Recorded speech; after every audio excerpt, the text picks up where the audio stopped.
Oke, baik semuanya. Kita mulai kelasnya. Bismillahirrahmanirrahim. Assalamualaikum warahmatullahi wabarakatuh.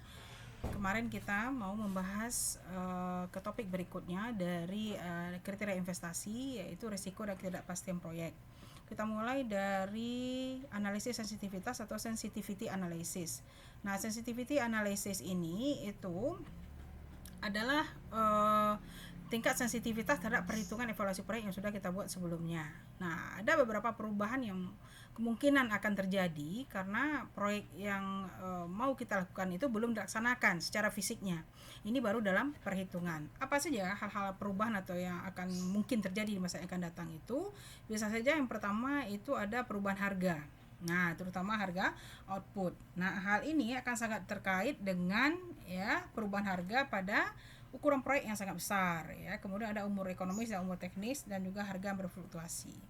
Juga yang kedua yang menyebabkannya harus dilakukan perubahan itu adalah keterlambatan pelaksanaan. Nah, bisa saja ya kalau udah diputuskan dalam project itu bahwa dia go, tapi bisa saja dia akan terlambat dari waktu awal pengerjaannya. Dan juga ada ini kenaikan biaya, disebut juga dengan cost overrun. Nah, ini nanti yang ada contoh soalnya yang mau kita buatkan perubahannya. Kemudian juga ada kesalahan dan perkiraan hasil atau yield. Nah, bisa saja benefit yang mau diperhitungkan di evaluasi proyek itu tidak sesuai ya atau terkoreksi.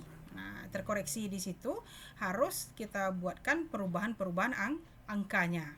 Nah, teknik analisis sensitivitas. Nah, tekniknya yaitu kita melakukan perhitungan ya, perubahan perhitungan. Contoh ya, berikut ini ada contoh perhitungan dengan angka-angka yang berupa hipotesis saja, berarti angka yang dibuatkan saja untuk latihan ya. Ini untuk proyek irigasi yang dalam jangka waktu 30 tahun ya, dengan alternatif tingkat diskon faktornya 15%, 20% dan 25%. Nah, nanti tingkat diskon faktor ini bisa dilihat pada tabel diskon faktor yang sudah dimiliki itu. Nah, kira-kira ya perhitungan awalnya ini ya. Jadi umur proyek ada 1 sampai 30 tahun, di mana yang dirinci itu umur 1 sampai 6 tahun dan umur 7 tahun sampai 30 tahun. Umur proyek itu digabungkan saja. Nah, ini tingkat diskon faktornya, benefit awal ini dia, dan biaya cost di awal ini. Nah, nanti kita mau melakukan perhitungan berdasarkan kriteria NPV ya, NPV pada tingkat diskon faktor 15%, 20% dan 25% kita cari ya.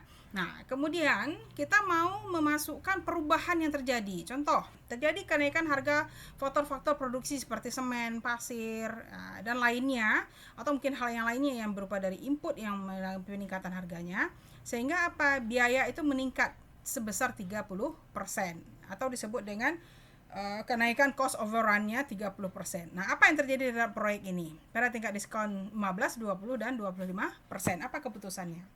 Kemudian penyesuaian yang berikutnya yang mau kita lakukan adalah jika proyek irigasi tersebut nantinya telah mengairi areal persawahan ya, sehingga adanya terjadi panen raya, kemudian oversupply. Nah, itu biasanya harganya akan turun ya. Jadi terkoreksilah yield atau benefitnya. Nah, diperkirakan penurunan benefit di sini adalah 10%. Nah, bagaimana kita memasukkan dua perhitungan perubahan ini ke perhitungan awal tadi ya. Nah, oke, kita lanjutkan pada video berikutnya.